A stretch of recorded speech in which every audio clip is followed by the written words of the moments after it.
I will call to order the special meeting of the Lancaster Select Board for Monday, March 27th, 2023. Before I do so, I will note that this meeting is being recorded and I believe rebroadcast on Sterling-Lancaster Community Television. I assume that's why Matt is on. And I will start with a roll call. Ms. Turner.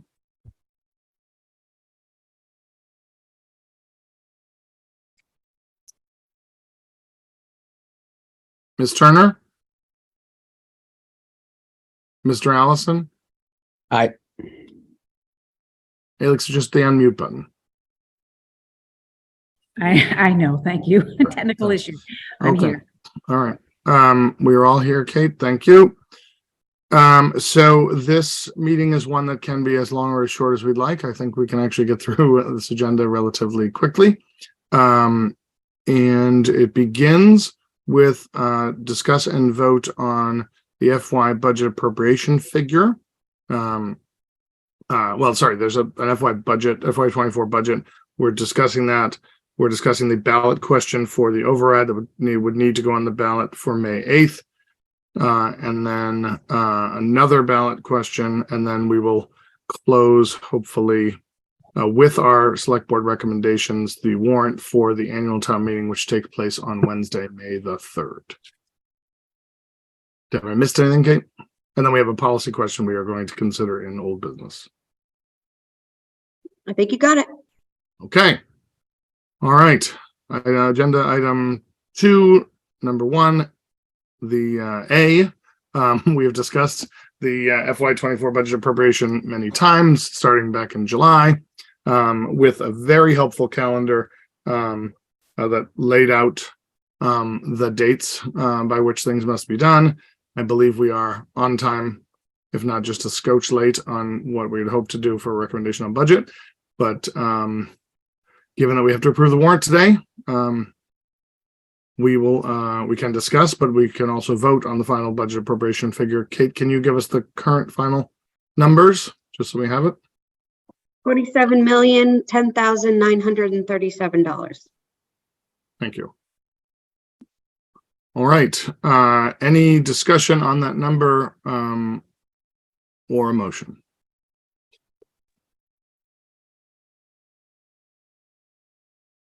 I move to approve the final fiscal year 24 budget appropriation figure. Is there a second? Second. Okay. Is there discussion? There is. We've been through, as you mentioned, Steve, we began this process, or I should say that Kate offered the calendar and has been attentive to it and followed it. I personally have questions that remain, and I think there's more questions that have been directed towards me. So I think it's the budget is well constructed, but I hope that this does not limit the discussion. I had input in a little while, and I suspect that this is as a living document, as we've talked about, and going to require some more discussion about, for example, any efficiencies and so on as we get closer to the warrant. My understanding is that we can amend things if need be. Is that correct? Well, the legislature, which is the town meeting, can amend things if they wish at town meeting. Right. We're going to be putting numbers in a warrant that's going to be getting printed with a recommendation from this board to approve the number we recommend. So that all is taking place today, though. Right. I get that. Jason has mentioned, and that's one of the items on the agenda, he has suggested some policy changes that could help with efficiencies. And you've mentioned that a couple times. Are there things in particular that you like? I guess, and we'd certainly take up more detailed questions at a later meeting, or you can ask them now. But we've had, a lot of meetings about this. So, we've had a lot, but to my eye, maybe it's because I've lived through this in the past, and to pass 20 years ago, well, no, not we haven't, but having passed a $1.3 million override 20 years ago in today's dollars. A lot of it, I just want to point out, a lot of living through it, we were all citizens here, or at least I was back then. So yeah, Kate and Jason, I don't believe were here at that time, but maybe. But the point, that's not, whether or not we were here is not the point. I remember sleepless nights working on it and how to do it. So to affect this positively, I took a lot of lessons from my historical perspective. And that's not to say nobody wants to hear this is the way things were done then, because times have changed. But there are valuable lessons that we shouldn't lose from that. So let's be clear, based on our current fiscal status, I understand that we need an override, or it's likely that we need an override. I think it's, despite what we say, could we cut instead of have an override? Sure. But I don't think, in our best estimation, I don't think it would be palatable to many. I think it would certainly be painful to staff, and the citizens at large, because you heard from the directors on. Steve, do you want me to finish, or do you want to just have a conversation? Well, I'm wondering if you have a question about the budget.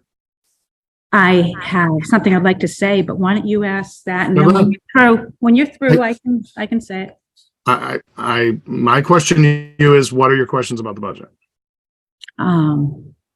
Okay, so I'll continue. So I think if we do have cuts, and I have specifics that I don't think this, but it would be, I agree that what we have talked about would be painful to staff and we could lose services. So I think it's clear. I'd like to, first, there's been some misunderstandings. I've heard people say that if we don't do this, the state will take over or bail us out. And I think that we can all agree that that's not the way that this works. The way it works is the state asks us to put forward a balanced budget in order to set our tax rates. So I would like you and Jason, which you have been part of these difficult discussions, to pledge that we will continue to talk about this, whether it be Jason's initiatives that he's going to talk about or others. Many people, the town meeting was packed and voted for rezoning. And I believe that was a referendum on tax relief. But in the meantime, we need to bridge the shortfall. And I think that more analysis, including benchmarking and fiscal tools and strict management, will help to breed the kind of faith that we're going to need to pass this override. To that end, my question or my request would be that we take time now, for the time in the next couple of months, to do benchmarking, to look at best practices. There's a wealth of resources out there, and I'm sure that this would be supported by volunteers who could help research and find out how we stand compared to other communities, and perhaps learn from best practices and reaffirm our best practices. So our focus of our historical look back has been the last 3 years, but those were very COVID influenced years. I like to look at 10 years, and I like to look at growth. I know this is tedious. We have a lot of time to do it. If the board allows me this challenge, then I'm happy to work on it, hopefully with your support. But I'd like to take that deep dive, just because I know that was what was required in the past. And the other thing is, I think we need to be more honest with taxpayers. When we have mentioned and we've talked about it, but in the fall, sometime Neshoba comes to the ballot, and that's going to be a big nut, maybe bigger than this override. And we voted last year to approve a library study.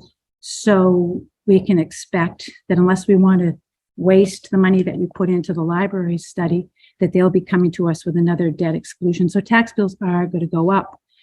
And I don't think anybody has denied that. No. We know that this is the worst time to ask taxpayers in general because of inflation. It's hit everybody, heating, oil, gas, and everything. I personally supported and still support the CPA. But let's face it, that is a tax. And we passed that last year. So we need to be cognizant of the big picture. Now, there's things that we have talked about that we've decided not to use for the override. And it's my understanding that ARPA dollars now, we have roughly 400,000 can be used for operating to defray things. I was the first person to talk about not spending it on reoccurring expenses. So I appreciate that but this is a critical time. Stabilization is 1.8 million, a rainy day fund. We have to discuss, we just said we're not going to use it, but having a discussion about if this is a rainy day or if it's best prudent, because again, we're leveraging this, we're promising this on underrides. And if this is going to be, our next step, because we're anticipating extra commercial, I won't call it extra, but we're a much more vibrant commercial tax base. I think we need to look at other tools. Like when Kate came in, she prudently put in hiring freeze and spending freezes. We've done that as well in the past. I think if people understand that this is a bridge to get us from today to the time when we have the improved tax base that we've promised, that would go a long way. This is certainly not going to be solved by paper clips or, paper and stuff like that, but we have some expensive things in the budget. I look both in capital and regular that I would like to look at with people. We had a forum which went really well. I think having some nitty-gritty roundtables would help. I think we need to discuss ARPA, and if this is the time to help defray that for people. I think I have many questions, but they would take up more than anybody here has time or patience for right now. So that's my 2 cents. Can I just show a couple clarifying things?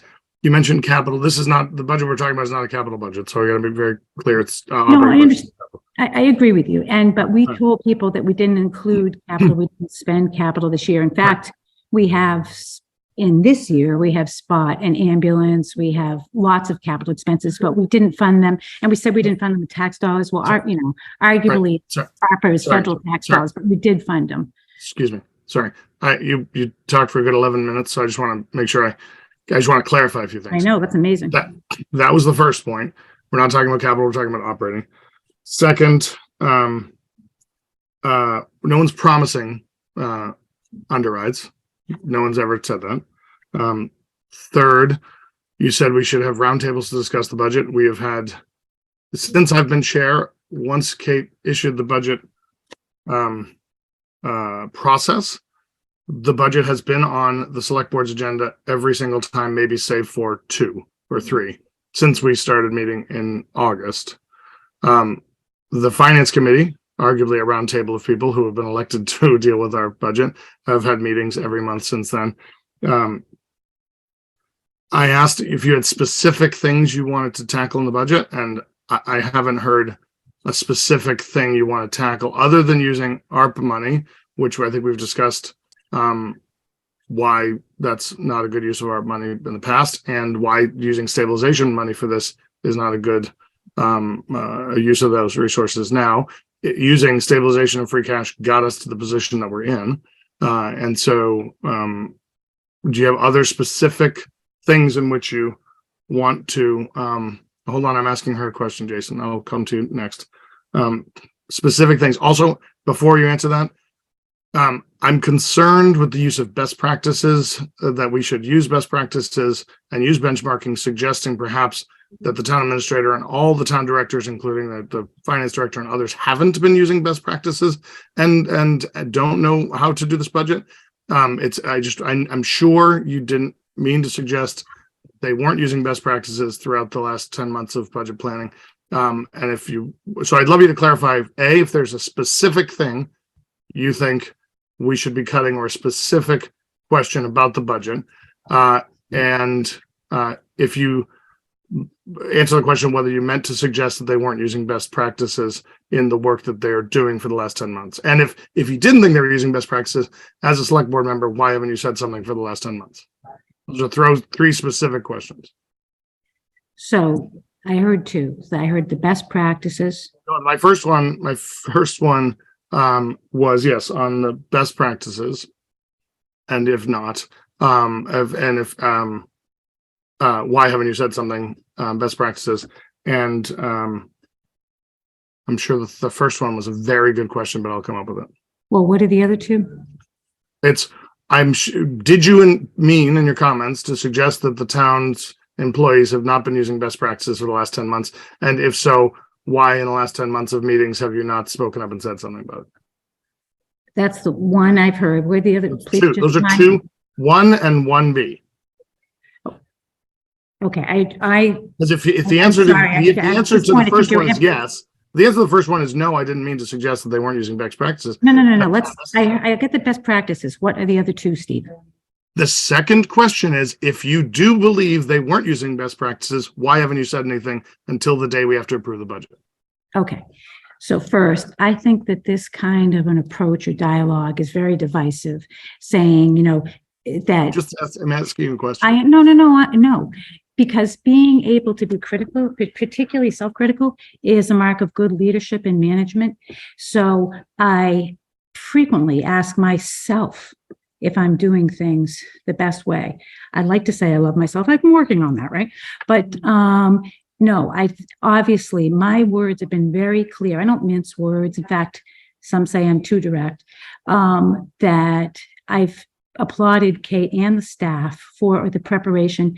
It's greatly improved to what we've seen in the last decade. And I have said that. Are we perfect? Are we the best? By far, no. And there are many things that You we don't can think they're work using on, best practices? and we can work on that. I don't think you or I or Jason, Kate, anybody can say that we have adopted every best practice if we don't know. I think that Kate's brought from Concord a wealth, and her background, a wealth of knowledge, and greatly improved this budget practice. Are we using best practices? I don't know. I think it's, and I have made suggestions and talked about things, but the climate that we're living in Lancaster, I have found to be extremely, when anybody asks a critical question, myself or others, it's not necessarily met with, this isn't a personal affront on any staff or you or Jason. This is met on how do we continue the discussion to try to make sure that we're having a critical look and making sure we're always the best. I look for personal growth and I look for professional growth. And it's my job as a leader to see. I've been to every MMA seminar that I can possibly attend. There's one going on right now, so I'm recording it. Okay. So, and to make sure that we do this. So the answer to your question is, do I think the staff is using best practices? I think they're doing a wonderful job. The answer That's is a yes or no question. Yes or no? do I think that they're doing, it's not a yes or no question. We're not children. This isn't. I'm not suggesting we're vanilla- children. No, this isn't. But vanilla I am chocolate. suggesting, Alex, just for a moment. The answer is, I don't know.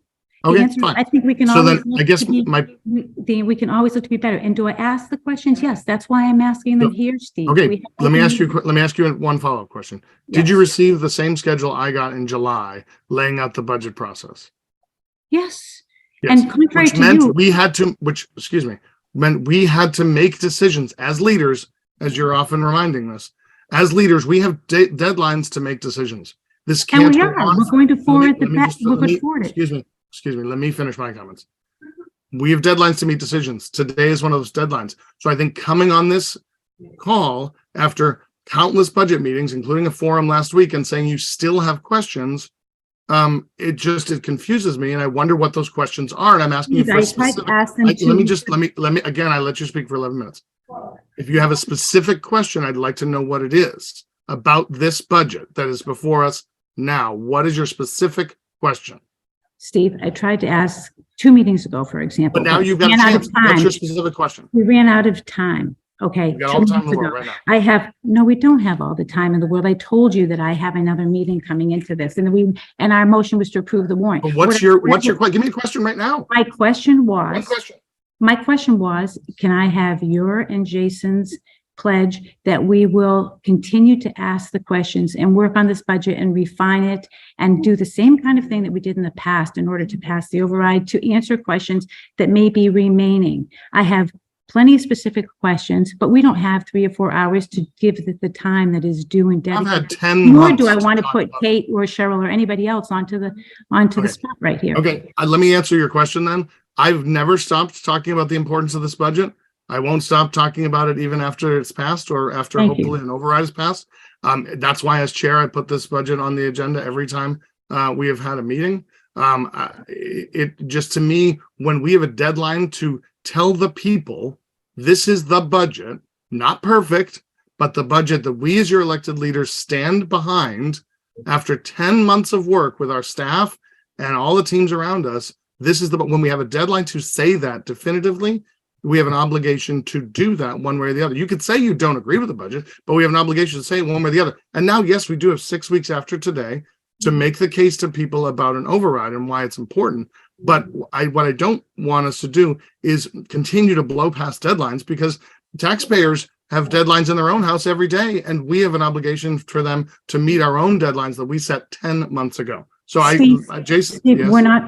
we're not blowing by deadlines. And so I will tell you that in the past, and at the time, it wasn't you on the board, it was Steve Hilliger and Joanne, when we offered the deadline, when we offered the underride to people, we just like this, just the same way. We voted a budget based on our best available information. There was a lot of local receipts. There were other things that were questions that we brought in a really, really tight budget. We continued to work on it. And that's when I mentioned the underride last time. So we did not know until 2 weeks before the budget. Even after that, that's why we filled in the blank, because we offered the full budget out. And then we said, whatever pennies we don't need, we're going to offer as an underride. So that we don't, so the question is, it's a dynamic document. I hear you. I understood. Please. Alex, your colleague had his hand up, and you've had 20 minutes. Do you mind if I 22 finish? minutes. It's a world record. If you look at the total time spent by any selectman. Let's not talk about that. Let's finish your point. Do you have a question? Please. Go. My point is that we worked during the intervening time with Department of Revenue, DLS, and any other people, continuing just the same way to look at best practices. In fact, that is when we established the financial control bylaw and made many other practices to people that came out as a result. And we have that opportunity here. Thank you, Alex. Thank you. Thank you. Jason had his hand up. Kate has her hand up. I just wanted to clarify that sorry. I recognize Jason, but you. I'm sorry. Kate, is it okay if I go first? Yeah, no. I just wanted to give a point of order on that. We'll get back to you in just a second. Yeah, real quick, Kate. So Nope. Mr. Chair, I would like just to take a couple minutes here. I would like to respectfully disagree with my teammate, Select Board Member Turner. She stated that we should be more honest with taxpayers.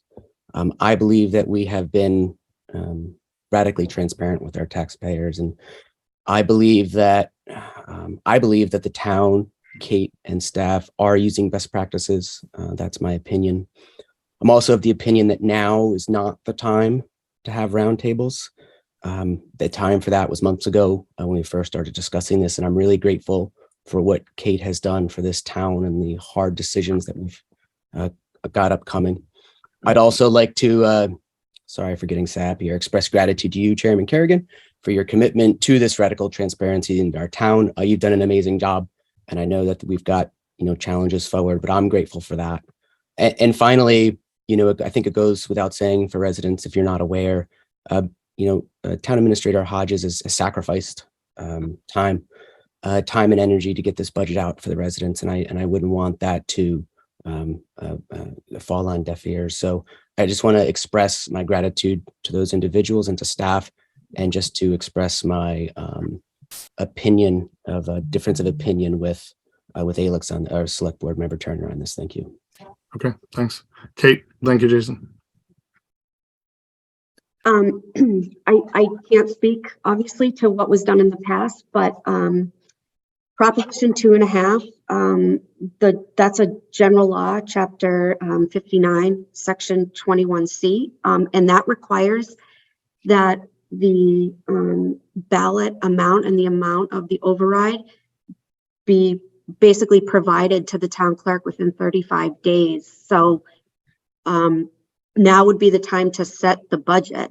I understand there's an opportunity, if you want to continue to revisit it in some capacity, but the numbers can't necessarily change when you set whatever the amount is that's going to be on the override. And it it's 1.2 Alex, not 1.3, which is still, an amount. So anyway, that brings us to today's deadline, which is why I had the calendar out there.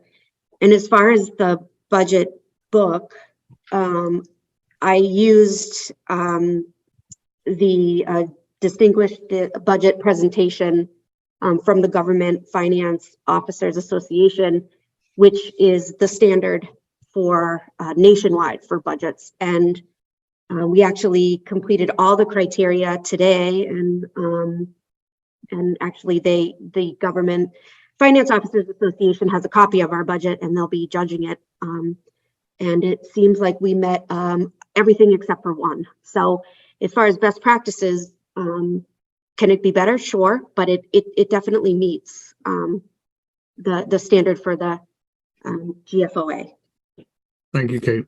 And All Kate, right, there is to a reaffirm- motion and a second on the floor, and we're in discussion on that. And to reaffirm, I did not criticize, as I said many times, I don't know what else to say, that this was a good document. Great, thank you. No further discussion. All those in favor of the budget amount as stated by the town administrator and for the motion, signify by saying aye. Ms. Turner, Aye. Mr. Allison. Aye. Mr. Kerrigan, aye. That's 3-0-0. All right.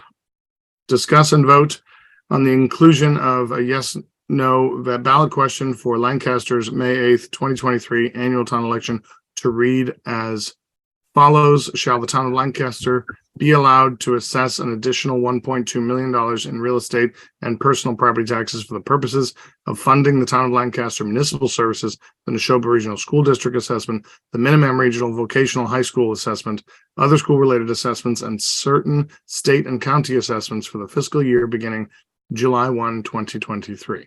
So moved. Is there a second? Second.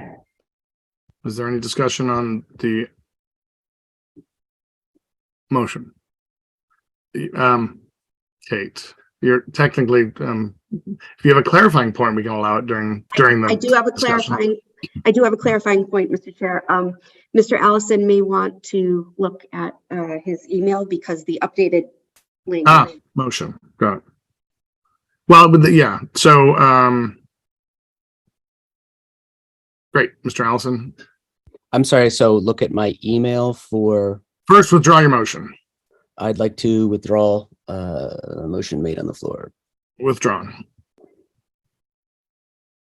As we look for the motion language to make sure that we have it 100% right.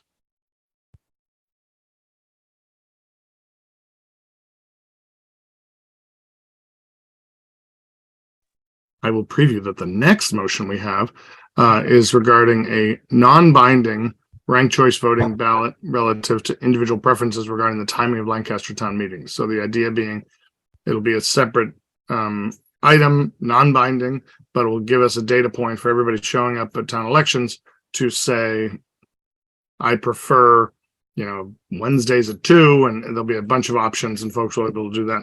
And we'll use ranked choice voting to provide that data to us to better inform the decision-making we have for special town meetings.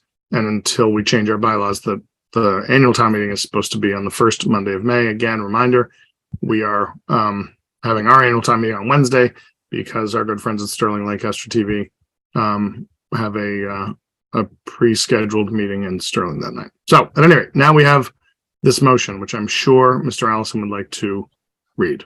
I move pursuant to MGL Chapter 59, Section 21C, that the Select Board place a Proposition 2.5 override question on Lancaster's annual election ballot, asking the voters if the town of Lancaster should be allowed to assess an additional $1,200,000 in real estate and personal property taxes for the purpose of funding the operational budget of the school departments and the town government for the fiscal year beginning July 1, 2023.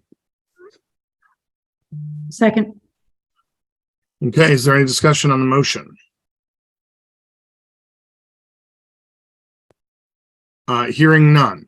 I would like to amend the motion to read that I move pursuant to MGL Chapter 59, Section 21C, that the Select Board place a Proposition 2.5 override question on Lancaster's annual election ballot, asking the voters if the town of Lancaster should be allowed to assess an additional $1,200,000 in real estate and personal property taxes for the purposes of funding the operational budget and the school departments and the town government for the fiscal year beginning July 1, 2023. Okay, once more into the breach. Is there a second? Second, I but feel like don't this we is have like a- this. don't- It's like the Don't we sixth. have a seconded motion already on the floor? Well, Yeah, we're and gonna vote I on. move to amend it. So We're gonna yeah. vote on the. We're gonna vote on the amendment to the motion first. Then we're gonna Okay. vote on the motion. Any discussion on the amendment? Hearing none. Ms. Turner, Aye.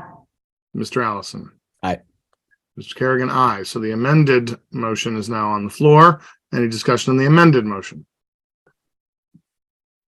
Hearing none. Ms. Turner, Aye. Mr. Allison. Aye. Mr. Kerrigan, aye. The motion passes.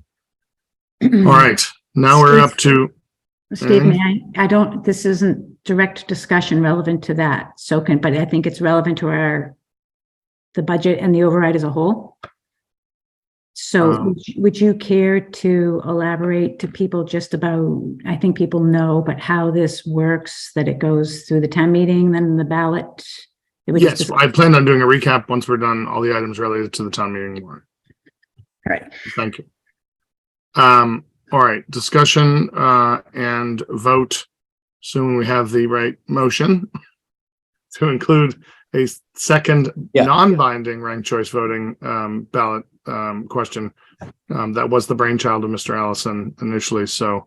I'd like to make a motion. motion to include a second non-binding ranked choice voting ballot relative to individual preferences regarding the timing of Lancaster town meetings. Participation is for informational purposes only. Is there a second? Second. Is there any discussion? So why I put this forward for folks hearing about this for the first time, I think it's really important as a town, we all decide, at least get information on what date time for town meetings work best. I understand there's lots of different opinions and that's important to hear all of them. And I believe that we as a town need to decide what's best for us. The outcome of this non-binding ballot question will inform administration on what the best policy would be going forward. So I'm excited to see the results. I'm excited to have discussions around what is in best service of the town. Thank you. All right, any further discussion? Yes. I'm happy to put this on for information purposes and the town to respond. I think it'll be helpful for us. Thank you, Jason. I will have the caveat, because I always believe in bringing up concerns, that in any case, I don't anticipate a lot in this case, but if there's sometimes when the majority of the population is something is more convenient to, that we as leaders have to heed and make sure that minority populations are represented, even though they don't have the majority of the vote. For example, certain towns like Brookline and Framingham that have a large Jewish population honor the Jewish holidays in their school systems. We don't, even though it's not the majority of the population. I think that they honor them, and we still need to keep that in mind when we're making future discussions. So I would say to the voters that they have to, I will at least heed and look at with great interest the outcome, but there's no promises for me that the majority will, that I will factor in the needs of the minority as well. Thank you. I think that's the specific reason why non-binding was included in there. That it gives us flexibility. Any further discussion on the motion? Hearing none. Ms. Turner, Aye. Mr. Allison. Aye. Mr. Kerrigan, aye. Approved. Discuss and review 2023 annual town meeting warrant. We need to, is this done in order? We need to vote to close the town meeting warrant. then vote to have the constables, and then do we vote our recommendations prior to closing, or does it matter? Yeah, doesn't matter. Well, while we're reviewing, why don't we do our recommendations while we're doing it? Does that make sense? Muted that whole time, so here I No, am. it's okay. I could see your face, and so yeah. It does not matter. You can do it in any. Well, if it's okay with the board, while we're reviewing the warrant prior to closing it, why don't we do our votes on recommendation of select board? Okay, great. Thumbs up, great. I yield to you, Kate, to take us through item by item real quick, because I know we've gone through this before, but let's go.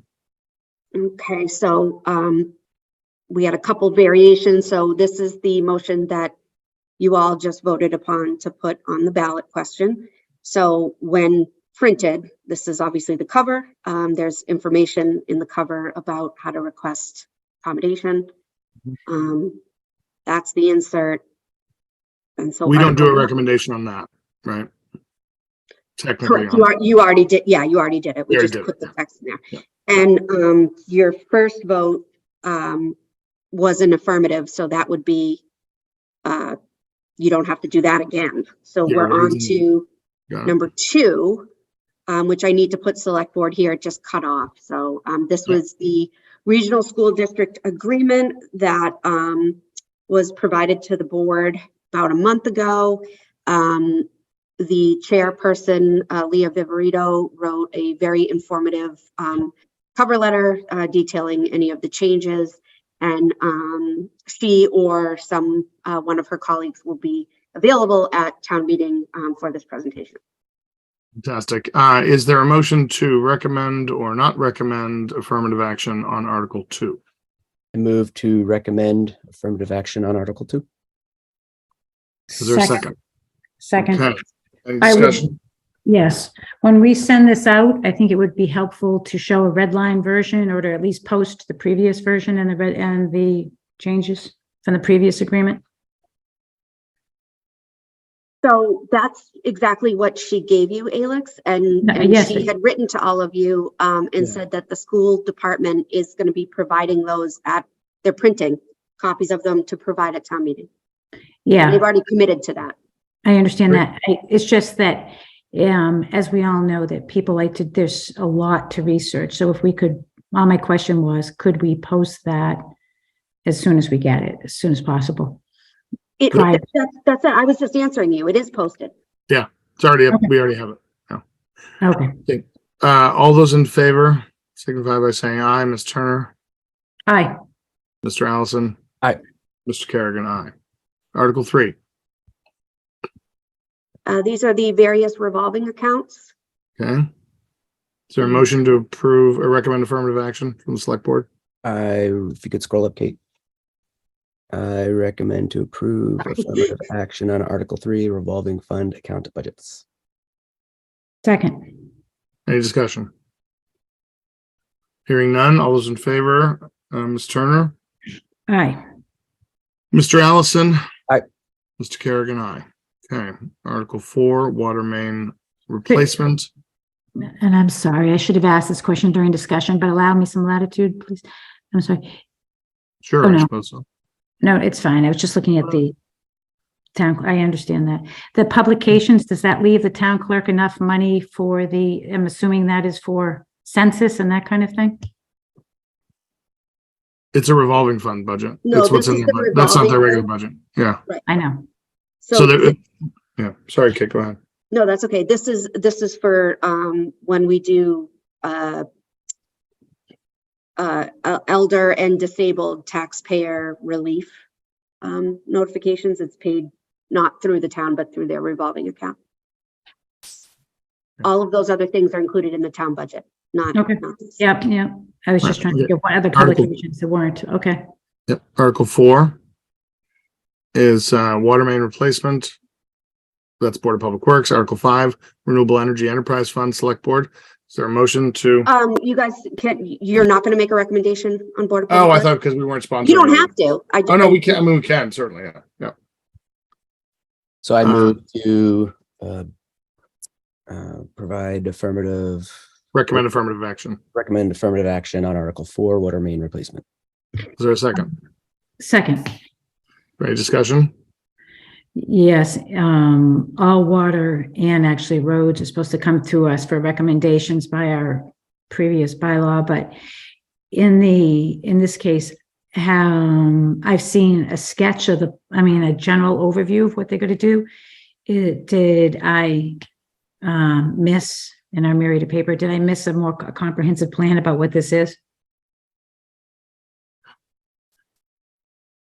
So I don't know what document you're referring to that states that the select board oversees that. But this I can is, show you, but we just, not that we oversee it, that we have, that they, before they are present, we have we are required to make a recommendation for approval to take any state or I think federal that's funds.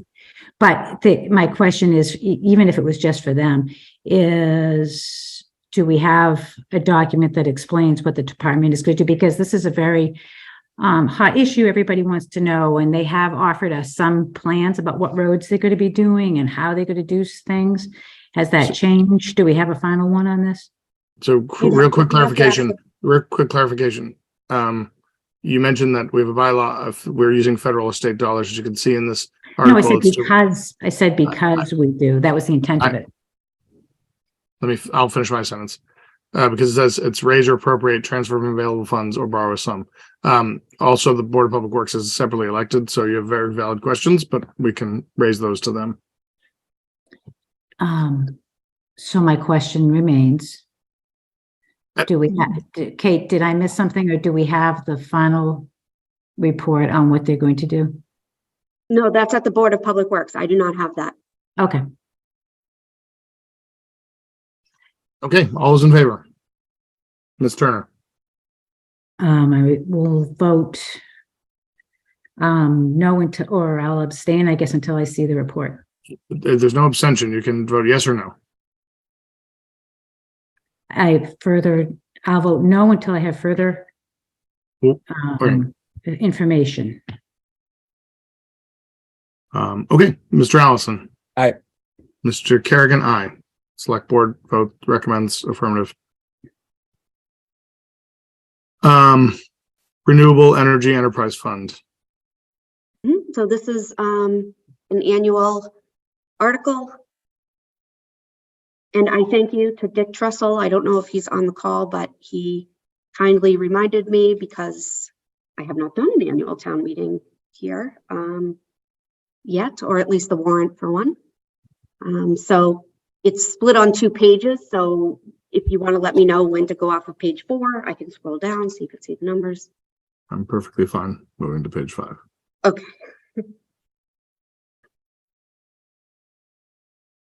All right, is there a motion? I move to, I keep getting the words wrong. Recommend affirmative action on Article 5. Yes, I move to recommend affirmative action for Article 5. Is there a second? Second. Any discussion? Yeah, Kate, you're taking out DPW. I'm assuming that was just a typo that. Correct. Okay. Not a question. Okay, so all those in favor? Ms. Turner? Aye. Mr. Allison? Aye. Mr. Kerrigan, aye. Article 6, Water Enterprise Fund Budget. We don't have a recommendation here unless you want us to. I'm fine to do a recommendation in support of it. I yield to the board. Kate, may I ask what you would be looking for? I think this is more of a policy question. So if you think that it would be helpful or prudent, I mean, you've opined on all of the other budget articles and monetary articles. So I think it's consistent if you did. And I would say if we're approving a warrant to town meeting, we as their elected leaders should opine, as Kate said. I move to recommend affirmative action on Article 6. Is there a second? I'll second it. Is there any discussion? Yeah, Kate, in the past, and I can refresh or look for that, that I referred to. The discussion was because the DPW was running as essentially a separate entity because they are separately elected, just like the library. However, we were still responsible for making sure that the finances were spent appropriately. So there was review from the finance department and the town administrator looked at it. So I would, if you are comfortable and Cheryl's comfortable with the way the budget is broken down, then I would vote in the affirmative. If you haven't looked at it yet, then I'm going to wait. So I'd venture a guess that if it's on here, they've looked at it and they're comfortable. that's what I was asking Kate. Yep. So Cheryl actually put this together, and she went over, and even though that wasn't part of the budget book, we went over it at the same time as the general fund DPW requests. So. Okay. Right. All those in favor signify by saying aye. Ms. Turner. Aye. Mr. Allison. Aye. Mr. Kerrigan, aye. 3-0. Next. Article 7. Creation of a town personnel bylaw. Is there a motion to? Oh, I'm sorry. Yeah, so we talked about this at our last meeting.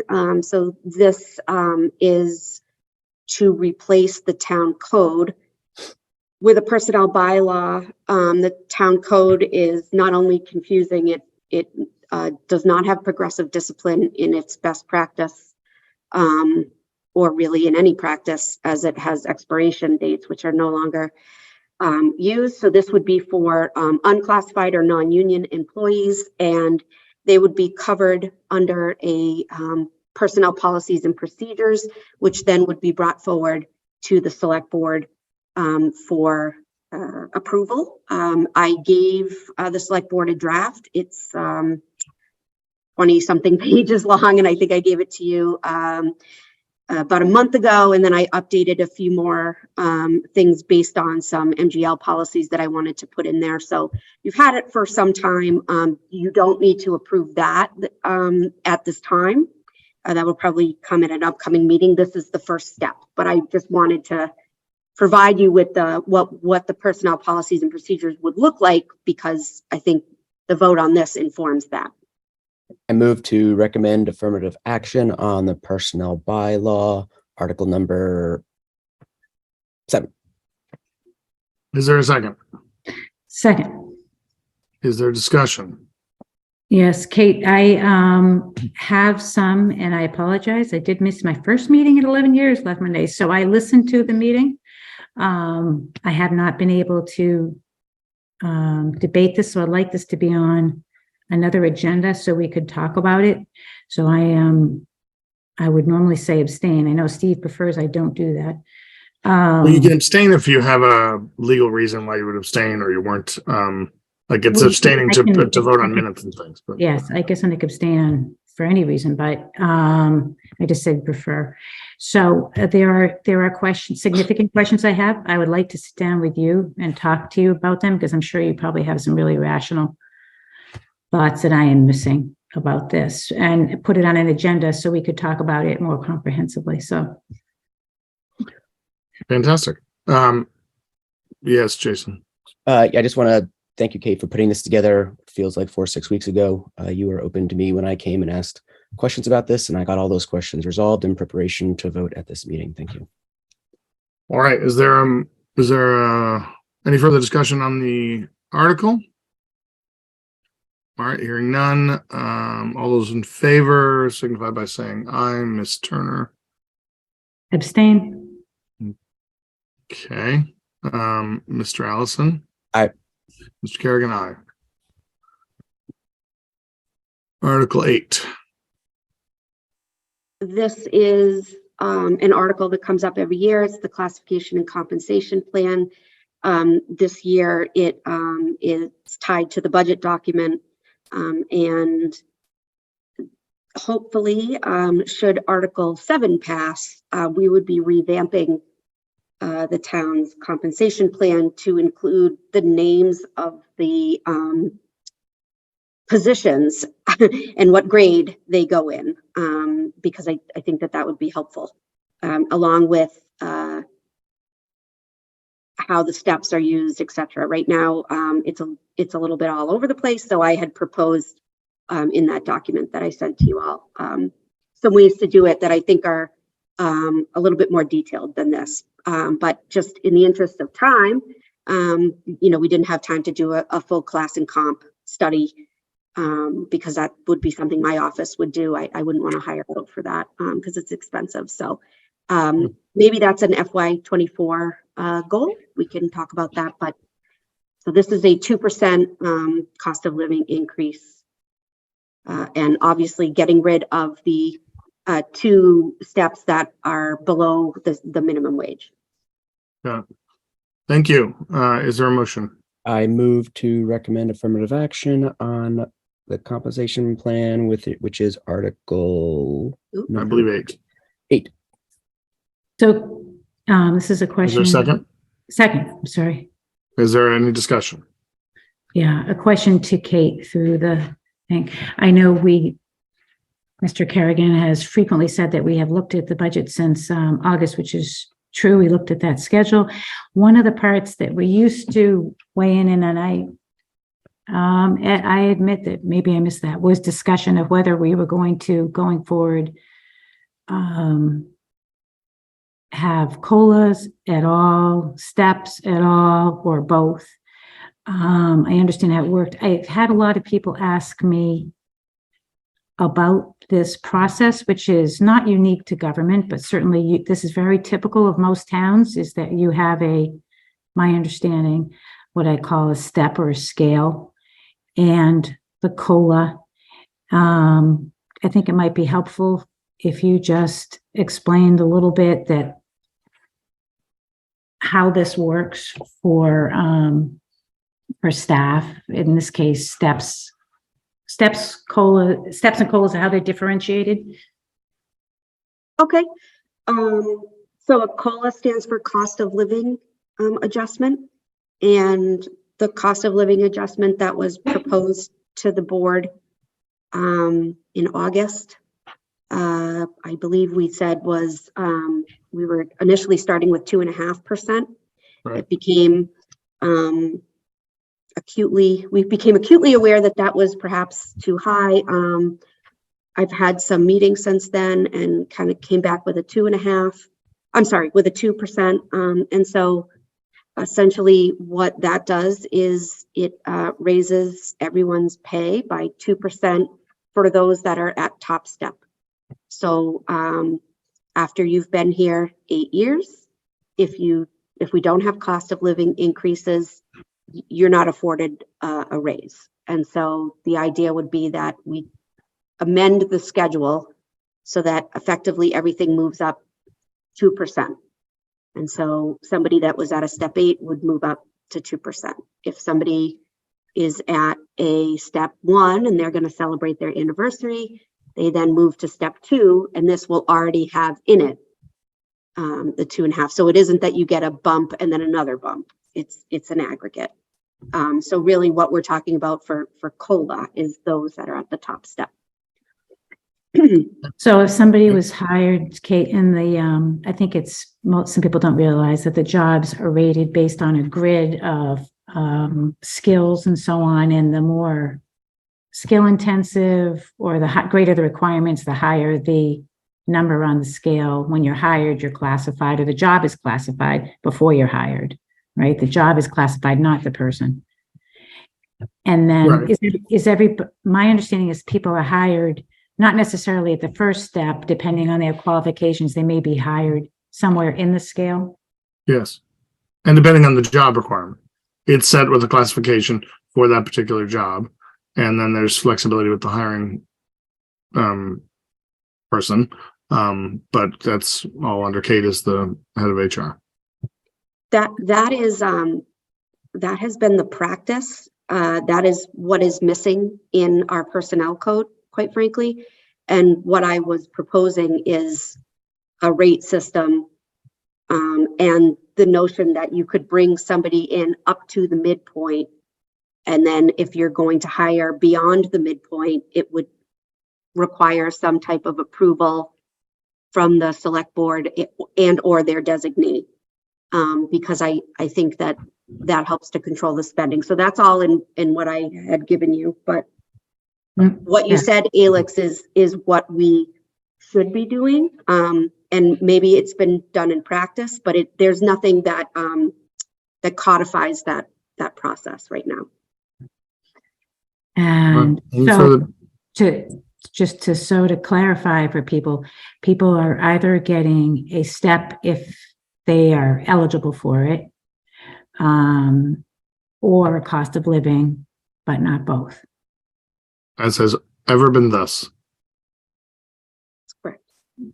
Okay. Any further discussion on the motion? Mr. Chair? Sure.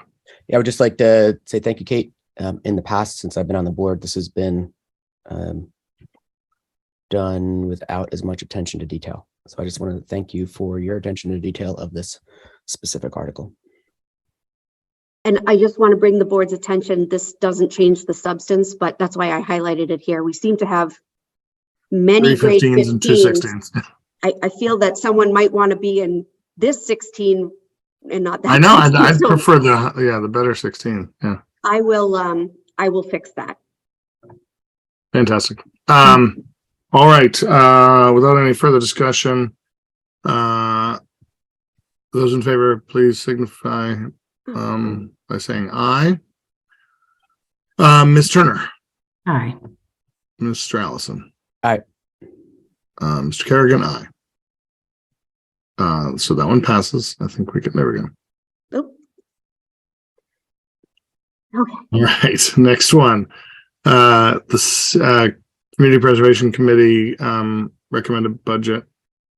Yep. So they have two articles. This is their annual budget and that appropriation. And then the next one would be the projects that they were funding for this year. Sounds good. No. Motion.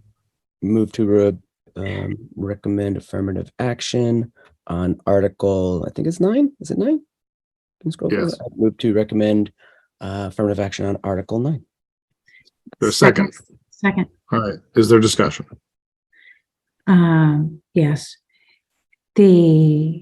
I understood that there was going to be some specific projects. How is that defined? Well, for- Kate said there's two articles in the warrant. We got copies of this warrant. I think it's on Yes, I the have. next article. So Yeah. that's where the specific projects. I am not at home, so yes. Okay. Mr. Chair? Yeah. I just wanted to quickly give a shout out to resident Lenny Lakin. She spent a Okay. lot of time on this and working on the CPA, and I just wanted to express my gratitude for her. Thank you. Thank you for that. All right. Any further discussion? Okay, hearing none. All those in favor, please signify by saying aye. Ms. Turner, Aye. Mr. Allison. Aye. Mr. Kerrigan, aye. Article 10. What you had mentioned, Alex. I move to recommend affirmative action on Article 10, Community Preservation Committee, fiscal year 24. Is there a second? Second. Is there any discussion? Yeah, I have a question that I know we had discussed, I had mentioned, but I don't think it I don't think it had the support of the whole board. I don't think anything ever happened. We were going to look into it. One of my greatest concerns is the old town hall building, which has had significant decay from leaking and is getting undermined. I think it's going to be a large expense that the town is going to have to, I'm sorry, people are coming in, a large expense that the town is going to face, whether we like it or not soon. I gather we did not put in, is my understanding, we did not put in an application. It just would put it, I don't see it here. Or We it definitely didn't- discussed it as part of our capital discussion. capital. We did, and we funding discussion? discussed it with the CPA, so I just didn't We know. did if it- not. I don't believe we put in an application, no. Okay, just something to put back on the radar, and like, we'll put it on another agenda. I don't think it came up on this. I just didn't know if it didn't have merit. Okay. Okay, any other discussion on the motion? Hearing none, all those in favor, please indicate by saying aye. Before we vote, I would just bring to your attention that Linnea had her hand up. Right, but I saw that, but we're in the middle of a motion, so we've got to Right. do that first, then I can hear Okay. from her. Aye. Ms. Turner, Aye. Mr. Allison? Aye. Mr. Kerrigan, aye. Linnea, do you have something you'd like to say? We don't have public comment for this meeting, but if you have something you want to say Just quick. an addition, the part of the CPC charge is to produce a 5-year plan. And the town hall, the 819 whatever town hall, is on the radar of the committee. And we are hoping that CPA funds can be used in a big way to refurbish and restore, preserve that building. Thank you very much. Thank you. Thank you. And I echo Jason's thanks to you overall for the work that you and the committee did. As Much we all- appreciated. As we all do. All right, Article 11, amendments to zoning bylaw, accessory apartments, etc. Yeah, I move to recommend affirmative action on Article Article 11. 11. Sounds good. Is there a second? Second, I'm sure this has been through. Let me just, is there any discussion on I'm the sorry. article? Yes, I'm assuming this has been all vetted by I know it was suggested by the planning board. I'm assuming it's been vetted by council and everybody else that has to approve it. That's correct. Okay. Okay, so again, I don't want me to be repetitive, but again, I don't think Kate would allow things like this to appear on the town meeting warrant for us to review if it hadn't gone through all the right hoops. I would. Any further discussion on the motion? Hearing none, all those in favor, please signify by saying aye. Ms. Turner, Aye. Mr. Allison. Aye. Mr. Kerrigan, aye. Article 12, amendments to zoning bylaw, inclusion of affordable housing. That went right by before I could finish reading it. I'm sorry. That's okay. I I know, move, I got it all. Inclusion of affordable housing. There you go. I Nice. move to recommend affirmative action on Article 12. Okay. Is there a second? Second. Okay. Is there any debate or discussion on the article or the motion? No. Hearing none, all those in favor, please signify by saying aye. Ms. Turner, Aye. Mr. Allison. Aye. Kerrigan, aye. Article 13, establishment of a butter lot sales program. We discussed this at the last meeting. Yeah. I move to recommend affirmative action on Article 13, establishment of a butter lot sales program. Is there a second? Second. Okay. Is there any discussion on the motion? This is one that I had some questions about, so I am going to abstain. I'll Okay. talk to you. Sounds good. There's a citizens petition on a similar topic. So later down the line. Some of my questions is how they work, so yes. Okay. Okay. All those in favor? I sent that document you all have that defines how it would work. Okay. All those in favor of Article 13 or affirmative action recommendation for Article 13 signify by saying aye. Ms. Turner, Abstain. Mr. Allison. Aye. Mr. Kerrigan, aye. Article 14, zoning use regulation table amendments. These are basically their corrections, yes? Correct. Scrivener errors, corrections, got it. All right, I So move yeah. to recommend affirmative action on Article 14. Is there a second? Second. Is there any discussion? No, same thing. I'm assuming because we've had. Yep. No fault that this is all vetted and good to go, so I'm going to support. And it. I will say same thing. If it is here before us, Kate has put it before us, it has been vetted and but I appreciate. All those in favor, please signify by saying aye. Ms. Turner, Aye. Mr. Allison. Aye. Mr. Kerrigan, aye. Please give the planning board the great news. All right, Article 15, special legislation on DCAM parcel conveyance. I move to recommend affirmative action on Article 15. Is there a second? Okay. Is there a discussion on the motion? Kate, do you just want to tell us how this is? I understand the last one died at the legislature. How is this different? We just, well, yeah, sorry, go ahead. No, go ahead. Go ahead. I was just gonna say, we would discuss this at length at the last meeting in which you weren't there, so we'll give you the benefit of the doubt and have Kate summarize real quick. So the text of the language is relatively the same, with the exception that we will have until July 30th of 2024, whereas before it was expiring at the end of the calendar year of 23. Okay. So, and it needed to be revoted again because it's going to extend it an additional 6 months. Fantastic. Any further discussion? Hearing none. All those in favor, please signify by saying aye. Ms. Turner, Aye. Mr. Allison. Aye. Mr. Kerrigan, aye. Article 16, Establishment of Tax Fairness Committee in Lancaster. I move to recommend affirmative action on Article 16, establishment of a tax fairness committee in Lancaster. Thank you. Is there a second? Second. Any discussion? Yeah, I think this is a great idea. I did read the literature that you sent us. Thank you, Kate.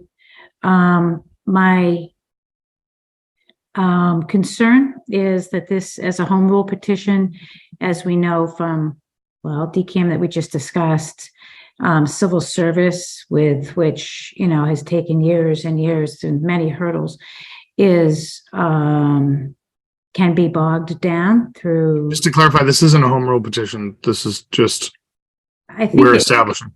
Right, I understand that, but I think what the work product goes through is my understanding. If I read that correctly, am I incorrect, Kate? You're correct, but that's not what this is. They'll make a recommendation. I understand. I gave you all of that because it would, I think it helps to inform. I was trying to inform the board about what the tax fairness committee would opine on. Yeah, no, it was actually very helpful. I really appreciate you giving it to me. Thank you, because it puts it into context. So the summary for people doesn't put it into context, and that was great background, and it helped me. So that said, my question was, I believe that this is something that universally will be supported. The idea of,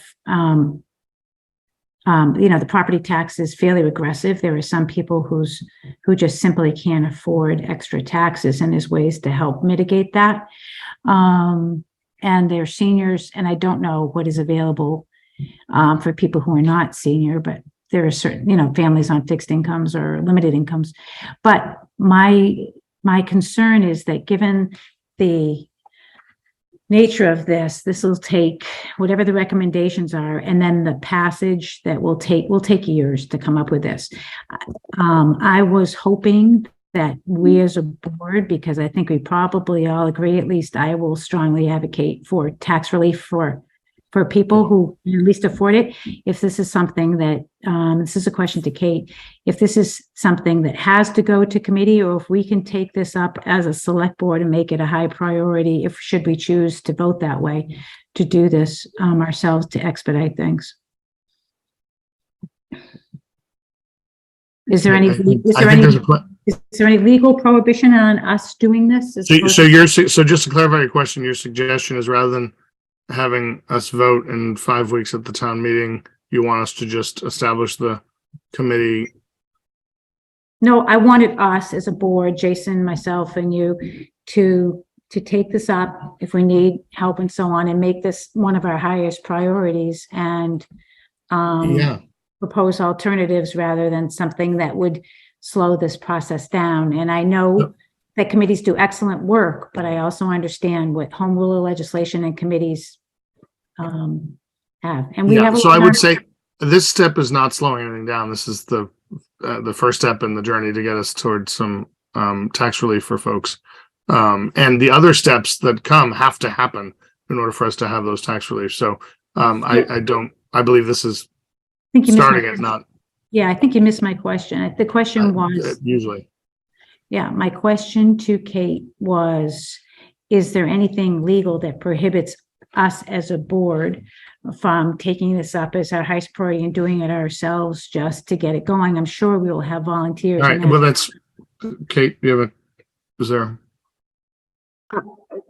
So that the select board effectively is the tax fairness committee? Is that the thought? No, so we discuss the policies at our meetings openly. They're actually relatively well established in Fuse. So I thought this is something that we could knock off and get going to try to expedite tax relief for. I just want to clarify, this is going to help us move this ball forward quickly. But Kate, is there a legal impediment to us doing it on our own, I guess? Is there a question? I guess not, other than if the committee were to recommend a senior means tested property tax exemption, that isn't a select board function. That would have to go through the assessors. So the idea of establishing this you're just kind of kicking the can down the road a little bit, but I don't think there's anything legally. No, I was just talking about setting the policy. I don't expect the select board to be involved in any of the day-to-day implementation of any committees. Setting which policy? Choosing which laws and questions that we would have to establish tax fairness. Oh, okay. I'm sorry. In other words, just expediting this process this is pretty cut and dry. And if we as the selectmen can agree that this is a high priority, which I'm not going to make assumptions, but I do. Yeah. And I would also like to expand the discussion to include families on fixed incomes, but there's less established law about that, but it would still be a good discussion to have. If we could suggest some of the policies and vote them, do it ourselves. To me, this is a high priority. And I think that giving our authority to a committee is helpful because it's less work for us. But I think that we can pretty quickly. Can you see this? I can, but let me just read it. Yeah. So I don't think it's us giving our authority to a committee. It's tasking a committee of people with, let me finish my sentence, with expertise that can present us with options to make the policy decisions for the town and to go and take the steps forward. I don't think this does anything other than continue to move this ball down the field at a quicker pace than we have. So I mean, this has been a priority for myself. I believe Selectman Allison spoke on this in his first campaign. So I mean, I think we're all in agreement on the prioritization of this, which is why this article is before us for recommendation to the town warrant. And Mr. Allison has his hand up. Go ahead. Yeah, I would just like to say thank you to Mr. Chair Kerrigan for accelerating this and Kate for the support. The memo that's in front of us came out, I believe, a couple weeks ago. I'm excited about it. I'm looking forward to continue moving at the pace we are today. Thank you. Fantastic. And I just highlighted that no matter what happens, that the actions and the parameters are ratified by the board, but they're based around a number of either regulatory persons or subject matter experts, which is not to say that you aren't. But usually it's assessors and I have no doubt that the committee will do a good job. I just, as being one of our highest priorities, I felt that we should spend the time and do this to expedite it. And I do think, contrary to what Chairman Kerrigan says, we've all seen things go to committee, and just by the nature of it, it does. I believe it will take longer, and I would like to get this done quicker. But we can do that this way. Well, first of all, I don't want to leave this conversation with the suggestion that it seems you're making that you are the one who wants to do it quicker and the rest of us don't. We've moved this ball forward all year long, done the research to establish the best and most efficient way to get this done with the best result for the townspeople. That's why we have this establishment of the Tax Fairness Committee in Lancaster. That's why we had this discussion at the last select board meeting. That's why we've had this material to review and we've been talking about it for a long time. And that's why we're here right now. I just don't want to leave the voters with the impression that you wanting to kick it to the select board is anyway some sort of that the rest of us would rather us get mired down in bureaucratic BS. We don't have to do political posturing. I do believe. I'm not. Well, hold on. I'm not doing No. political posturing either. I'm clarifying the position of this select board member, and I believe my colleague and the town. We have worked on this for months to bring it forward, and you're suggesting in your throwaway comments at the end of your comments was, well, I want to move it forward quicker, but if you guys want to basically do the slow boat to China, that's fine. And I'm just saying, I want to clarify that is not what this article is about. It's not what the last several months of putting this together and the hard work that's gone into it is about. So Steve, everybody's intentions are good. We want to get this done. Right. So let's vote on this and then we can move it forward. I will. I think the quickest way to do this is what I suggested is do it, but I understand. Right, but this is again, Alex, Alex, excuse me. This is the first time you're suggesting that at a meeting where we're approving the warrant. Steve. So if we're going to move things quicker, maybe mention it a few months ago when we talked about this earlier. We didn't talk about this on. Yes, we did. No, we didn't. We talked about it at the last meeting, the first meeting in 11 years that I've missed. That is not true. And it was a special meeting. Yes, we haven't talked. We did discuss it last year. It might have been the first meeting in 11 years, but it is not the first time we've discussed. It is not the first. Is not the first time we've discussed senior means testing. Probably is not. This is all right. Is there all those in favor of this motion? Please indicate by saying aye. Ms. Turner. The establishment of the Tax Fairness Committee has come up. This is the first time that I've been here. It came up at the last meeting. I wasn't here. Great. So let's just. All those in favor indicate by saying aye. Nay. Ms. Turner. Nay. Mr. Allison. Aye. Mr. Kerrigan, aye. Thank you. Article 17.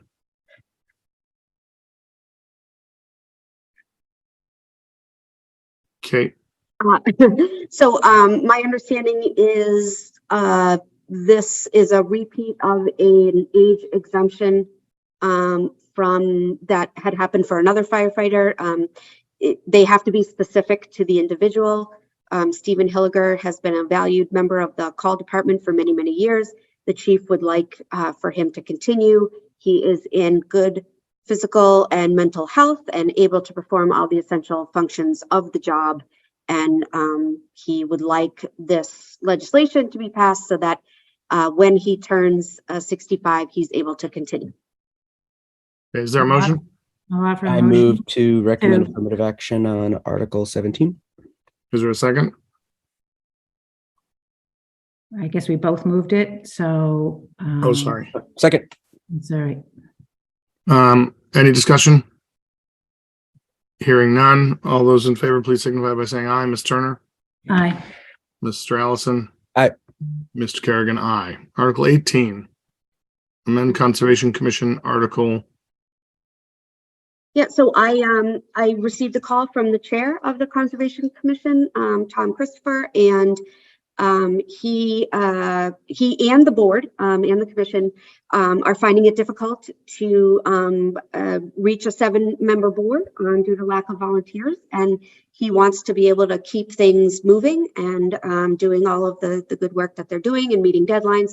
So he would like very much, he proposed 5 members, and my understanding is the commission met last week and voted unanimously to have 5 members on the commission, and at an upcoming meeting of the select board, they already have a volunteer to fill one of the open seats. So what is nice about this is that if this were to pass at town meeting, it doesn't require that anyone get off the board or change anything, because there are currently 3 open seats.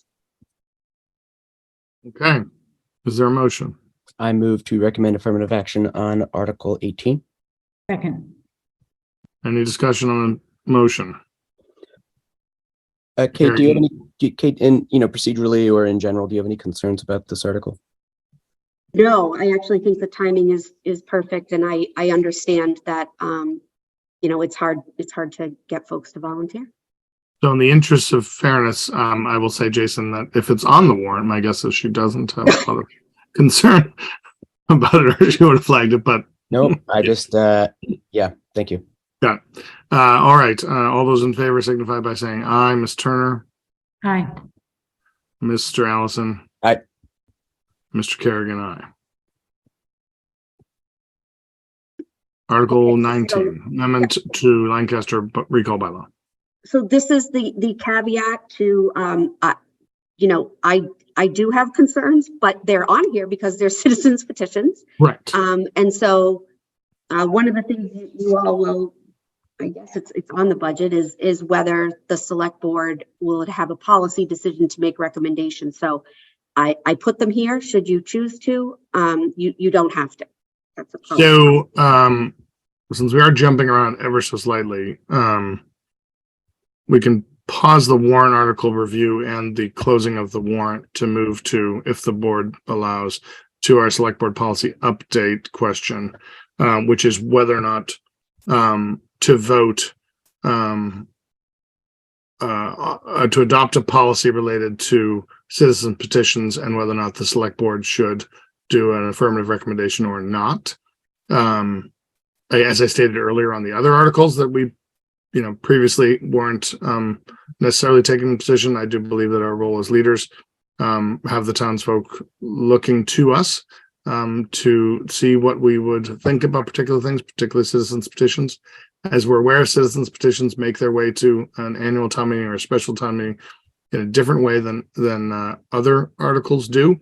That can be brought directly by citizens to the town clerk and put on the warrant. We don't. I know Kate works with them to make sure that their intent is clear, but we don't have the right to change a letter if they don't allow us to in their petition, and that's good and right and true to the citizens petition process. But I do believe that if they're on a warrant that we are signing off on, we should at least tell the townspeople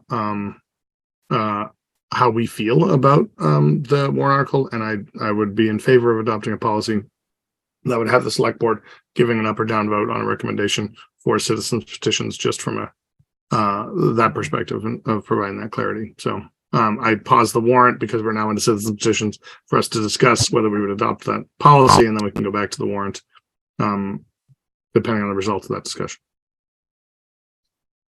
So, discussion.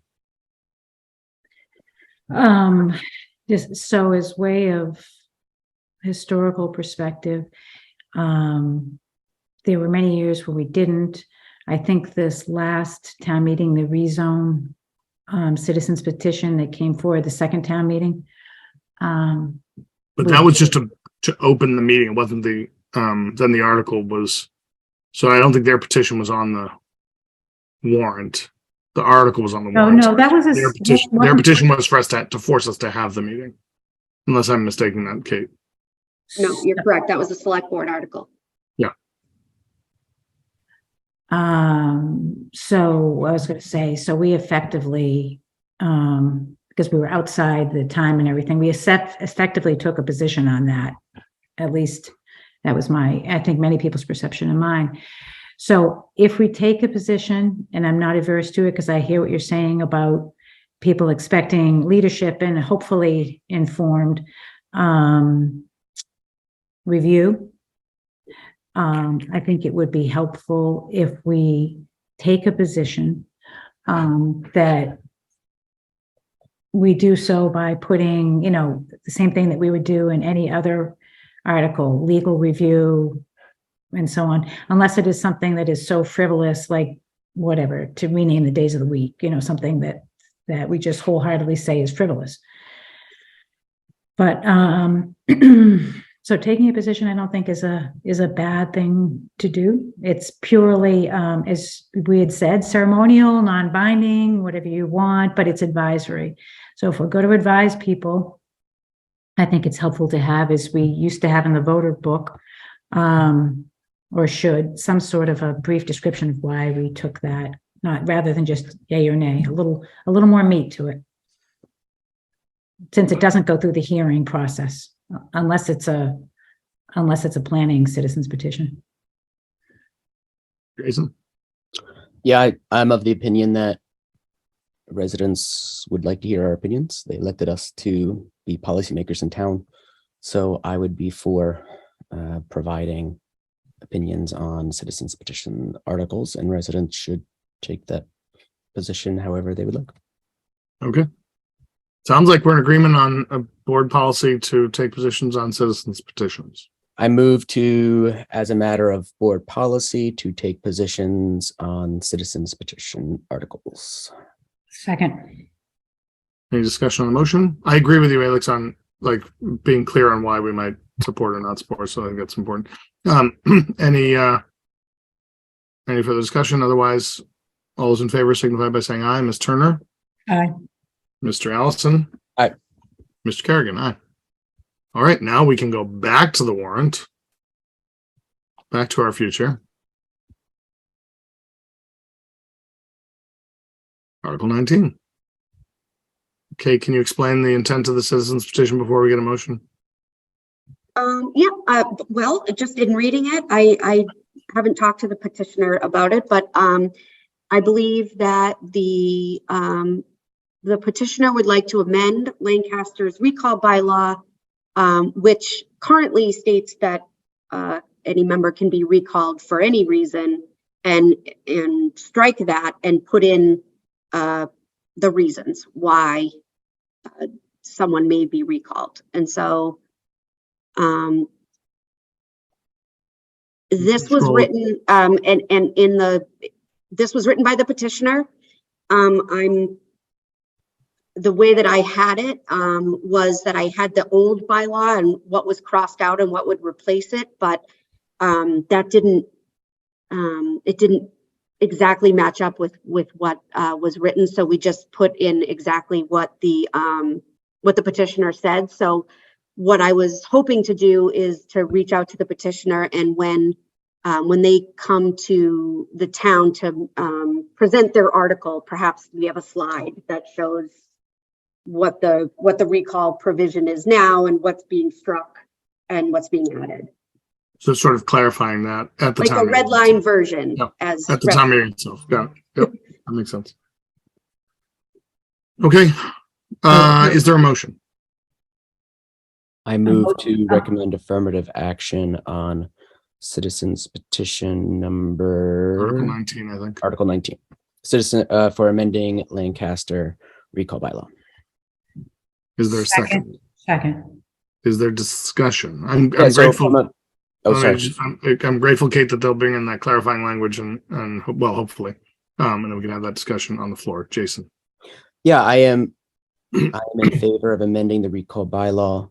I don't know if this is the right language per se, like legalese type thing. I wouldn't want.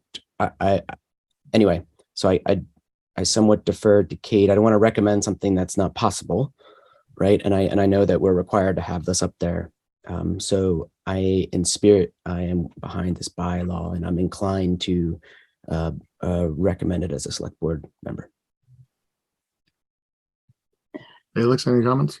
Yes, similar to what Jason said, but I would suggest that for this and other citizens petitions that follow this, that if we think are viable, that Kate,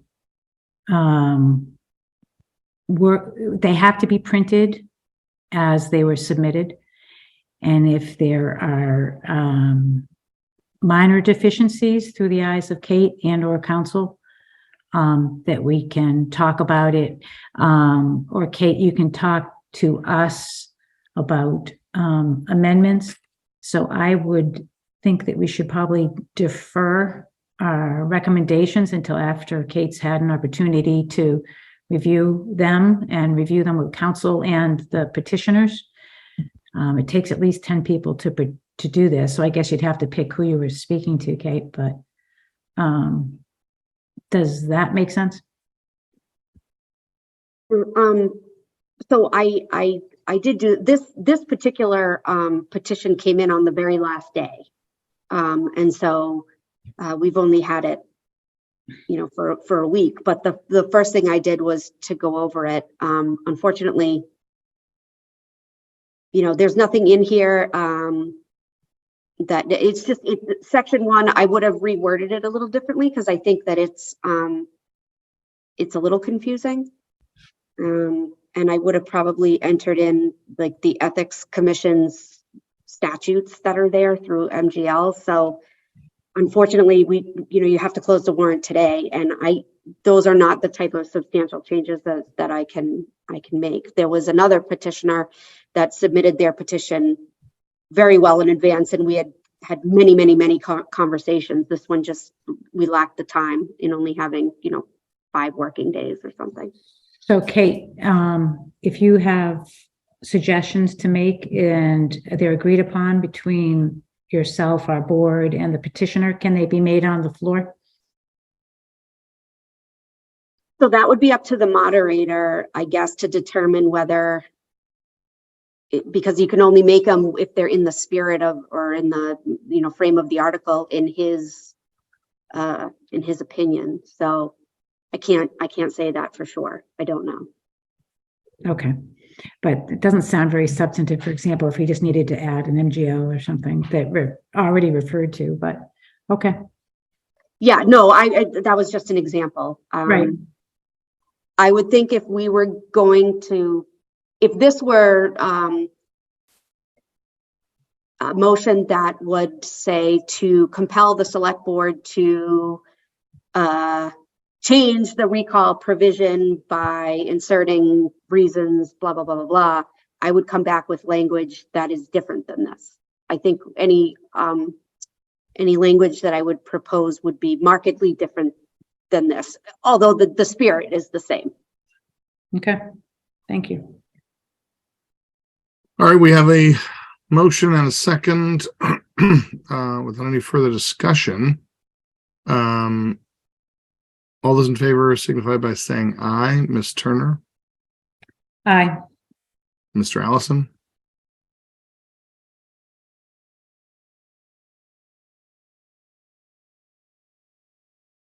Aye. Mr. Kerrigan, aye. And I think it's incumbent on us to comment at the town meeting just to state, we're hoping that the clarification will get made that we understood that in going into this, but yeah. Okay. Article 20. This is the abutter lot sales program. So this is the citizens petition that does what we were already doing with our other article. Yes, Kate? Yes, the difference here is that the citizens petition particularly calls out one lot, abutter lot sales program in a neighboring town in Littleton, and essentially, I guess, requests or states that the town of Lancaster will use that program. And the article that my office was proposing was saying that we would develop a Lancaster specific, and it's fine. We use all kinds of abutter lot sales programs, but it wouldn't just be Littleton specific. It would be specific and in keeping with our zoning bylaws. And I also would want to bring it to the assessors and to planning. And it also would need to establish the legal means of what makes an abutter.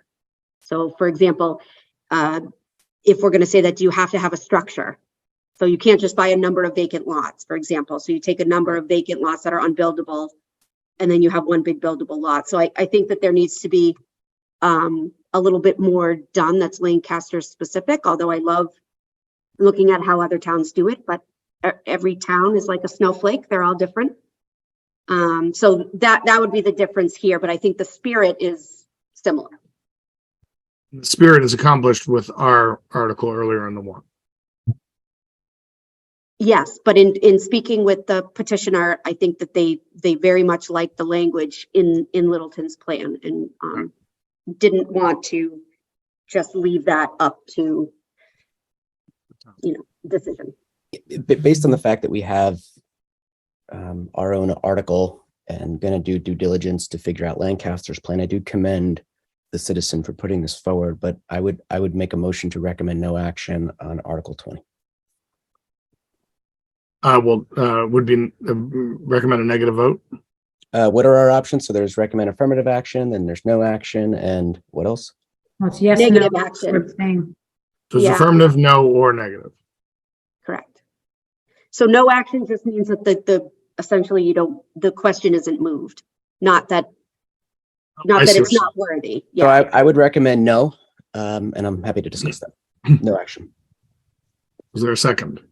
I will second. I have a question. All right. Any discussion, Alex? So the way I read the packet is that this came in, as you said, quite a while ago. I guess it came back in October. Something. Yes, it was. Because Town Clerk Mullins certified the signatures. It was that long ago. Mhm. So for a couple of things does that, I guess for our own perspective, shouldn't that have been on the fall town meeting or the other town meetings? And is it still fresh? Is it still eligible? Because I think it called for, is it still applicable for this town meeting? Or is it dated? Because it doesn't, I think it was for a special, right? Not for annual? No, it was for an annual. Was it for an annual? Yep. So it's still effective even though, Correct. okay. Yes.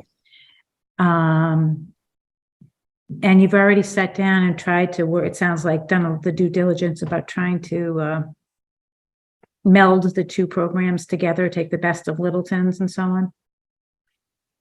That is what I have conveyed. Yep. Okay. Okay. Yes, Jason. Yeah, so the reason I'm proposing no action is should the select board article not pass, I would like to give the writer of this citizen's petition an opportunity to make their case and, convince the residents of why this article would be a good idea for the town. Sounds good. All right. All those in favor of oh, sorry, go ahead, Alex. Yeah, our recommendation is purely advisory, that this will Yes. be going on, as we're closing this will be going on the warrant one way or the other, right? Yes. Yes. Yeah. All right. All those in favor of the motion to recommend no action, please signify by saying aye. Ms. Turner, Aye. Mr. Allison. Aye. Mr. Kerrigan, aye. All right. Article 21. An act to increase the membership of the select board of the town of Lancaster. This is Yeah, also a like, citizen's petition. I'd like to make a motion to recommend no action for Article 21. Is there a second? I'll second it for discussion purposes. All right. We have a motion and a second. And we have discussion. Any discussion? I understand that this is something that's been discussed. In fact, prior to your election, Steve, I talked to you about this and others. I was in favor of a 3-person select board. A lot of people suggested and advocated, lobbied for why a 5-person is preferable. And I don't have strong feelings, believe it or not. This is the one thing I don't really have strong feelings about either way, although I could see the merits of the 5.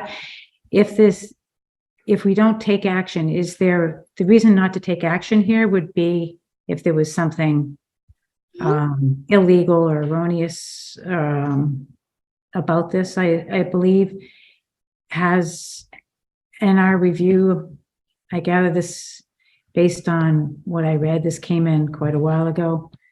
Is there anything that jumps out as being poorly written on this? Was that to me? Are you asking Kate or me? Yes. Either. No, it's written beautifully. The proponent did a great job. I think the only thing that I had heard, because I am a I can speak to this. non-voting member, was, through government studies. So I'll defer to Steve on that. So, I'm sort of hoping, and Kate can convince me otherwise, but I'm sort of hoping for a recommendation of negative action on this, and I'll tell you why. I sort of, like you, Alex, I'm sort of on the fence between 3 and 5, and I see the merits in both. But what I also see the merit in is doing what the town meeting asked us to do, which last year they tasked the town with appointing a government study committee to look at issues like this and make a recommendation simply on whether or not to create a charter commission to us as a board, which they will do at some point. And if it is to create a charter commission, we'll follow that path. If not, we'll continue down the road. And then items like this might be more appropriate. This to me seems like we are, rather than giving the process for government study the time to play out, we are jumping the gun and doing this outside of the overall review of our government structure that I believe the townspeople had tasked us with when they created the government study committee at the last annual town meeting. So that's just my concern, is the timing on this. I will vote no on it regardless, but Jason, you had your hand up. Yeah, so I'll just recap our history. So our history is that with the interim town administrator, Mr. Nutting, recommended that we start a government committee, and we started the government committee, and it got its charter to investigate these things, or got its task to investigate these things. So I don't want to comment on my feeling on 3 or 5. I don't want to meddle with the government studies committee's initiative. I want to respect what we've asked them to do and allow them to go do it. My motion was to try to be purposeful in that, so no one saw, a no to 5 or a no to whatever, right? It was kind of like indifferent. But I think your point about recommending a no and then maybe giving an explanation would make more sense to do than a be indifferent, because we do want to send a message to the residents that we already have a plan in place. We should stay the course, and that would be the right thing to do. Yeah, and I agree that my intent by a no vote is not to say that I agree or disagree with the premise of the article. It's the process, and process matters. And the very voters we're going to be talking to are the ones who tasked us with this just last year. And I feel like following that process is important to keeping their faith. Okay, I would like to withdraw my motion then. And then I'd like to make a motion to recommend a negative action on article number 21, act increasing the membership of the select board of the town of Lancaster. Is there a second? We can second it. I still had just questions.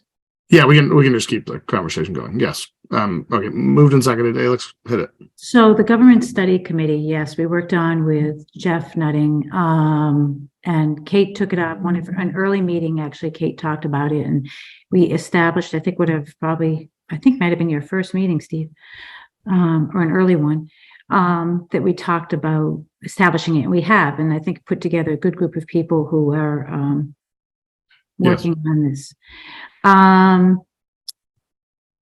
It was the time we laid out a time frame for this, and I don't think, by the way, it spoke of about that it was working towards a charter. I think considering a charter was certainly on the table, but I think it was as we talked about, it was sort of a blank slate. It was see what's right for Lancaster or not. I have attended some of the meetings and watched them afterwards, but so I don't think. I struggle with if this is a good idea that people have past selectmen have lobbied me on. If it's a good idea, why throw it out? You can change it again or do it so it doesn't stop the government study committee from saying 3 is better or 5 is better or whatever. If we honestly think 5 is better, and again, I'm indifferent. I understand there's some concern that this may be getting in the way of what the government study committee is doing. And I'm not sure that that's the case. The government study committee hasn't met very many times to my knowledge. As the chair of the government study committee, I just want to, there is a lot of narrative out there about us not meeting, and we've met a number of times, as we referenced earlier with the Conservation Commission. Oftentimes it's difficult to get a quorum, so we have had a couple of meetings where we haven't. But people have been doing, and I give the members of the committee, the vast majority of them, great credit because they do a lot of work in between meetings. A lot of his research, a lot of his benchmarking. Anne Ogilvy's been fantastic, and Christine Burke, particularly at pulling together data from surrounding and like-sized communities. But I want to go back to your earlier point. There was flexibility in the charge given to the committee. The intent at the annual town meeting was that they would give a report back to the select board by February. We obviously did not meet that deadline, but there is some flexibility in that. We are not prepared to make a recommendation about whether or not to recommend a charter commission at this annual town meeting. So we are taking the time to make the proper recommendation. But people are putting in a lot of work and energy in this. And I feel like we owe it to the town meeting members, the people who came as our legislature and tasked us with this, to get this done and do it in a comprehensive fashion. I will say other former select board members that have encouraged me on 5/3, who happen to sit on the government study committee, wholeheartedly agreed that this somewhat short circuits the process that we're on relative to at least the structure and size of the select board. So I don't want to take a position on the issue of 3 to 5. I just don't believe this is the right time or place. I think it should be discussed in the holistic fashion relative to does the government study committee recommend a charter? If they do, let's follow that process. We'll appoint a charter commission and follow that process. By the way, we've gone, this will be 370 years without a charter in our town, but it's probably the right time to do it. But again, we're going to let that committee play out, make their recommendation to us as a board, and then that'll happen. If they suggest no charter, then we can go through, and as we've done for 370 years, build our government structure based on bylaw and code. And then at that point, this is a perfectly valid conversation to have. But I believe that at this time, short circuits the process and of the government study committee. And so that's why I would encourage a negative vote or a vote to send a negative recommendation. So Steve, question for you as the chair of the government study committee. Mm-hmm. If the townspeople, or if we vote in the affirmative to say, yes, consider the 5, or even the townspeople vote to do it, say the townspeople vote to suggest 5 people. Mm-hmm. I know it does not take effect until what I read at earliest 2024, but the way things go through home rule, it's probably 2025. Yeah. Say they do that, and in the interim or along sometime, the government study committee comes out and says, no, we think 3 is better. Or they vote for a charter and the charter says 3, or some other form, a mayor, we're not big enough for mayor, but whatever. Is there anything that prohibits the government study committee from moving forward that amount, even though we just voted a change? Does that make sense? In other words, if the town meeting votes to go to 5, but the government study committee in their research this year, upcoming year, says, we really think 3 is better, you will still take that to, am I right? You'll still take that to the people? We'll say to the people, yeah, because it's the recommendation of the government study committee. And again, the recommendation of the government study committee will be whether or not to create a charter commission. The charter commission may be the commission that in that recommendation we can say to address issues such as, et cetera, et cetera, et cetera. But we won't necessarily be making those specific things. But the charter commission, that would be their task as they're developing a charter that would then come before the town meeting. Okay. Jason, you already yeah, Jason. I want to say, fundamentally, I think it would be a mistake for this select board or even members of the government study committee. We tasked folks with making recommendations, and then for someone to, on any topic, to kind of go behind and say, okay, well, I know better.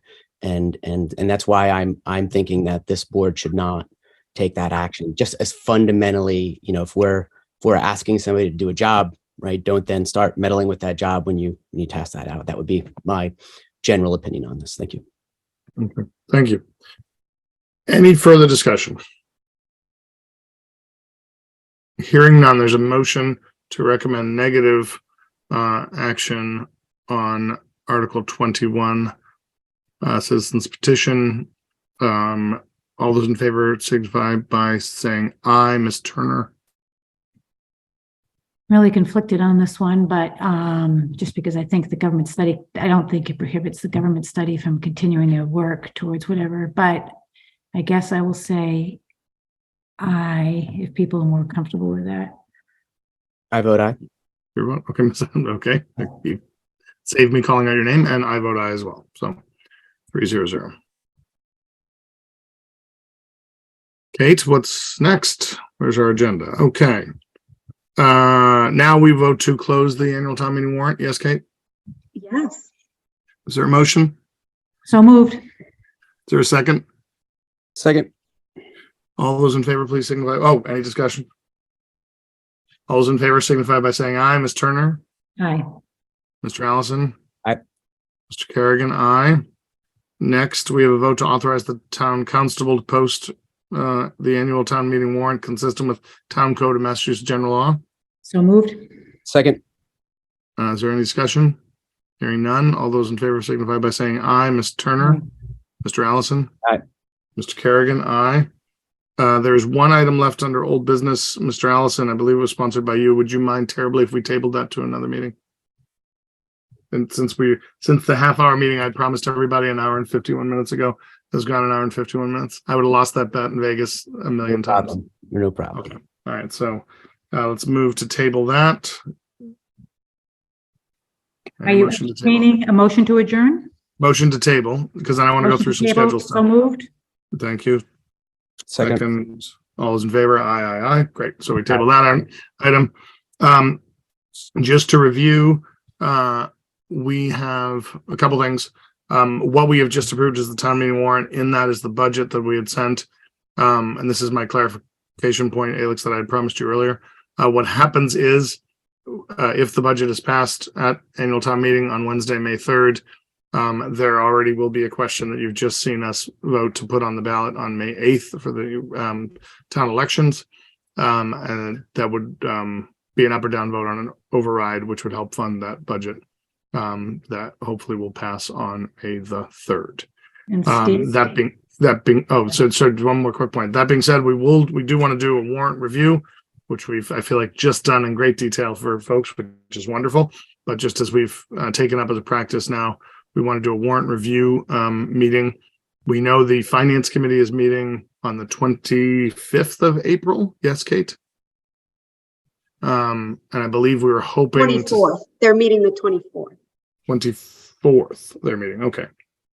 Right, because they meet on Monday. Is there willingness or ability for this board to meet in a public setting for a warrant forum Q&A on the 26th of April? Is that what we're looking at, right? 26th. I don't think I can do that. Okay. Can we do the week after? Is that possible? That's like the town meeting. Yeah. Now we have a meeting on the 18th. So then my other scheduling point was 17th is Patriots Day. So we'll have to move our meeting on the 17th to the 18th. So we could, Kate, do we have a very aggressive agenda there? We could have an earlier meeting and then try to do a warrant forum after that. Yeah, if you wanted to do like a 5:30. Yeah, 5:30 select board meeting. I want you guys to, you need to appoint that conservation person. That's the Yeah. one that I have now, but yeah. Are folks okay with that? With a 5:30 select board meeting and then 6 or 6:30 warrant forum on the 18th? I only bring to your attention that it is school vacation week, which does not impact us. We're still here, but I just don't know how many folks might be traveling. A big piece of it also is getting it recorded, getting it on Sterling-Lancaster TV, giving people a chance to watch it. And I'm sure Matt will re-air it. I'm sure it's probably the best ratings they get on Sterling-Lancaster Community TV. So I'm sure he'll re-air it over and over and over again. Thoughts? It's tax day too, so Great. that's gonna be tough for some of our finance committee members, but let's at least hold that as tentatively, and then Kate, can you talk to the finance committee and see what their thoughts are, if we want to invite them? I know it's a week before they'll be making recommendations, but okay. Sorry, Alex, you had a point to make. Yeah, I was just going to say, and your recap was good. Thank The you. question that comes up is if the warrant fails at town meeting, what goes to the ballot? And if the warrant fails at the ballot, and not the warrant, I'm sorry, if the override, if the If the budget override fails, passes, sorry, if the budget passes and fails at the ballot box, what happens? And if it fails at town meeting, what happens? That's all. if it fails at the ballot box, we have between then and the end of the fiscal year to come up with a solution to bring back to the taxpayers for how we're going to address the budget shortfall. Right. And if it fails at the ballot box, That's what I was saying. If it fails at the Okay. ballot box, we have to do that. and if it fails at town meeting, It's similar. We have to, if the budget fails, and we'll let Kate, who actually is the expert, but Yeah, if it fails at that, we have to find another way to. Sorry, Kate, hit it. having been through that, I just wanted to make sure people were clear. Wait, you've been through this before? Yes. Wise guy. I hadn't heard. You hadn't. Kate. It was painful. Kate, So there does not have to be a vote at town meeting. I think a lot of folks do.